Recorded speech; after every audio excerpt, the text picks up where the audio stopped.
आज हम लोग पढ़ेंगे रसायन विज्ञान में आवर्त सारणी का भाग 1 होगा। इसमें हमने टोटल 100 क्वेश्चन इंक्लूड किया है। ये भाग पहला है और इसमें मैंने टोटल 25 क्वेश्चन को इंक्लूड किया है। अगर इस चैनल पर आप लोग पहली बार विजिट किया है तो चैनल को सब्सक्राइब करके बेल आइकन को दबाना ना भूलें। अगर इसका PDF चाहिए तो हमारे टेलीग्राम के डिस्क्रिप्शन के नीचे टेलीग्राम का लिंक दिया हुआ है, वहाँ से जाकर आप PDF प्राप्त कर सकते हैं। चलिए हम लोग क्वेश्चन को शुरू करते हैं। आधुनिक आवर्त सारणी में कुल कितने तत्व हैं? आधुनिक आवर्त सारणी में कुल कितने तत्व हैं? इसका सही आंसर है डी, 118 तत्व।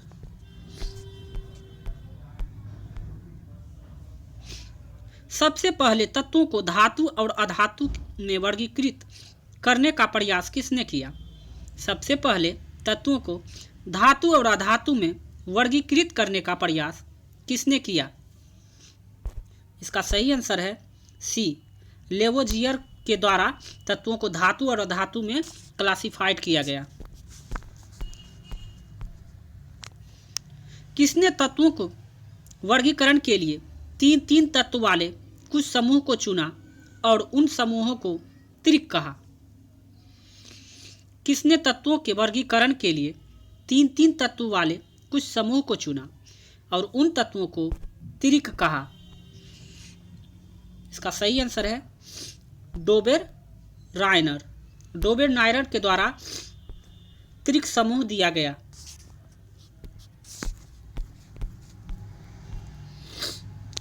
डोबेर-रायनर के त्रिक के अनुसार तीनों तत्वों को उनके परमाणु द्रव्यमान को आरोही क्रम में रखने पर बीच वाले तत्व का परमाणु द्रव्यमान अन्य दो तत्वों के परमाणु द्रव्यमान का लगभग होता है।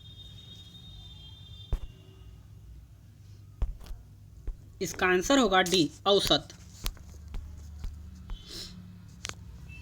डोबेर-रायनर ने ज्ञात तत्वों में कितने त्रिक को ज्ञात कर लिया था?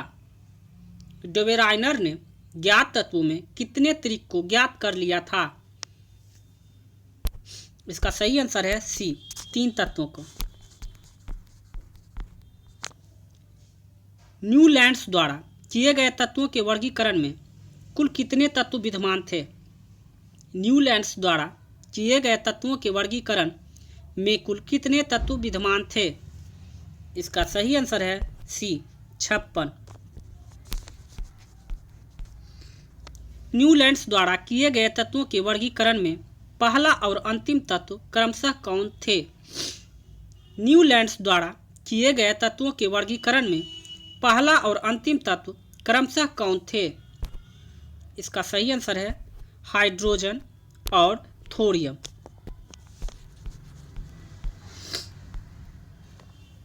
अष्टक सिद्धांत के अनुसार प्रत्येक 8वें तत्व का गुणधर्म पहले तत्व के गुणधर्म के समान होता है। इस सिद्धांत का प्रतिपादन किसने किया?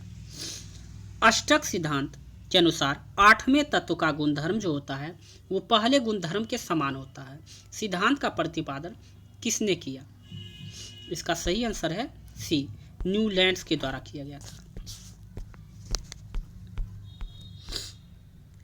लोहा जो कि गुणों में कोबाल्ट और निकेल जैसा होता है को इन तत्वों से बहुत दूर रखा गया।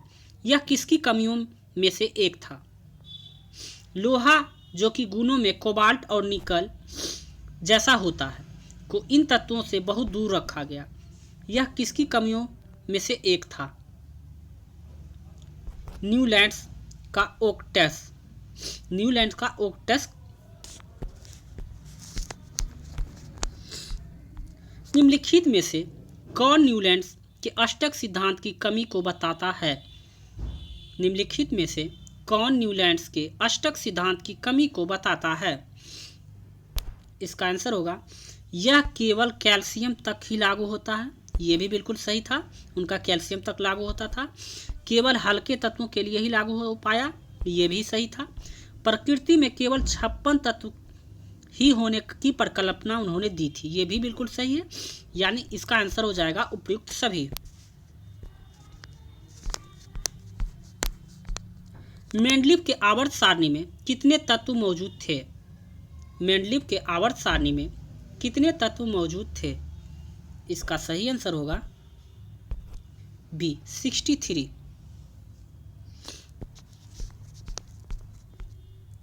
तत्वों के रासायनिक गुणधर्मों का पता लगाने के लिए मेंडलीफ ने किन तत्वों से बने यौगिक पर अपना ध्यान केंद्रित किया? तत्वों के रासायनिक गुणधर्मों का पता लगाने के लिए मेंडलीफ ने किन तत्वों से बने यौगिक पर अपना ध्यान केंद्रित किया? इसका सही आंसर होगा हाइड्रोजन और ऑक्सीजन। मेंडलीफ द्वारा तत्वों के वर्गीकरण के लिए किए गए प्रयासों के संबंध में गलत कथन को चुनें। मेंडलीफ के द्वारा वर्गीकरण किए गए प्रयासों के संबंध में गलत कथन को चुनें।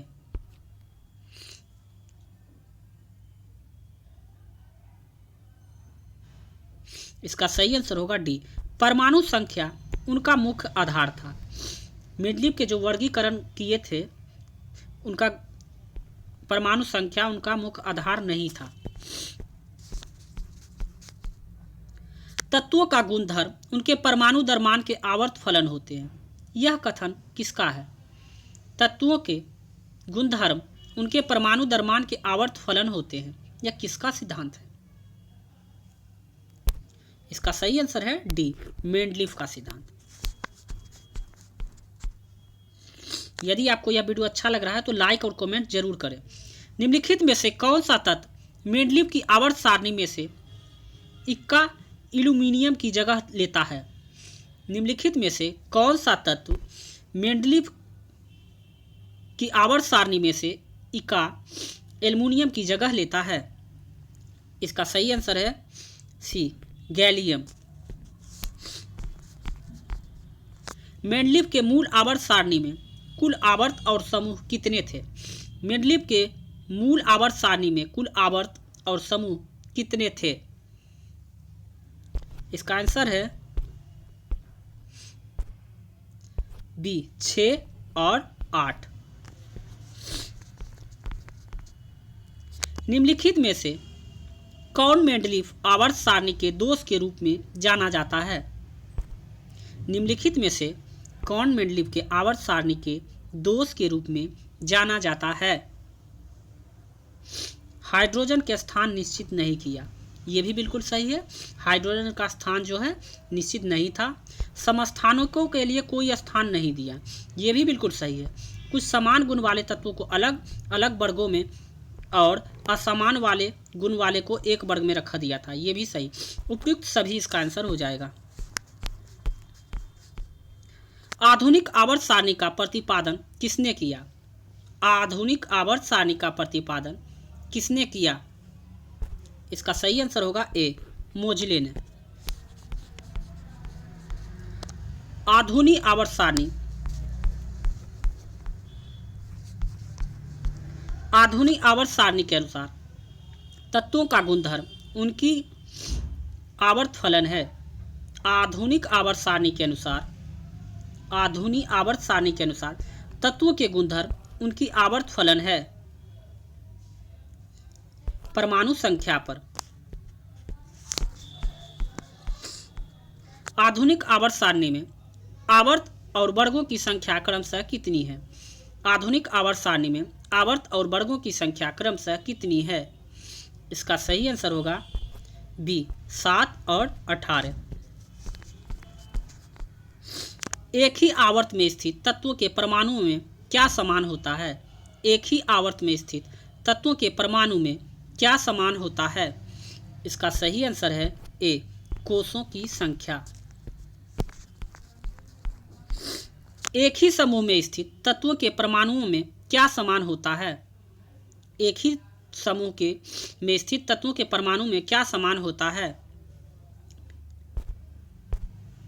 इसका है संयोजी इलेक्ट्रॉन। एक परमाणु के कोष में अधिकतम इलेक्ट्रॉन की संख्या किस सूत्र पर निर्भर करती है, जहां n नाभिक से नियत कोष की संख्या को दर्शाता है? इसका सही आंसर होगा 2n²। हाइड्रोजन परमाणु की त्रिज्या कितनी है? हाइड्रोजन परमाणु की त्रिज्या कितनी है? इसका सही आंसर है 36 pm, 36 pm। आज का आखिरी सवाल, सामान्यतः आवर्त में बाएं से दाएं जाने पर परमाणु के आकार में क्या परिवर्तन होता है? सामान्यतः आवर्त में बाएं से दाएं जाने पर परमाणु के आकार में क्या परिवर्तन होता है? इसका सही आंसर होगा बी, घटता है। अगर आपको यह वीडियो अच्छा लगा हो, हेल्पफुल लगा हो, तो चैनल को सब्सक्राइब करके बेल आइकन को दबाना ना भूलें और जितना हो सके अपने दोस्तों के साथ शेयर करें ताकि इसका लाभ उनको भी मिल सके। मिलते हैं हम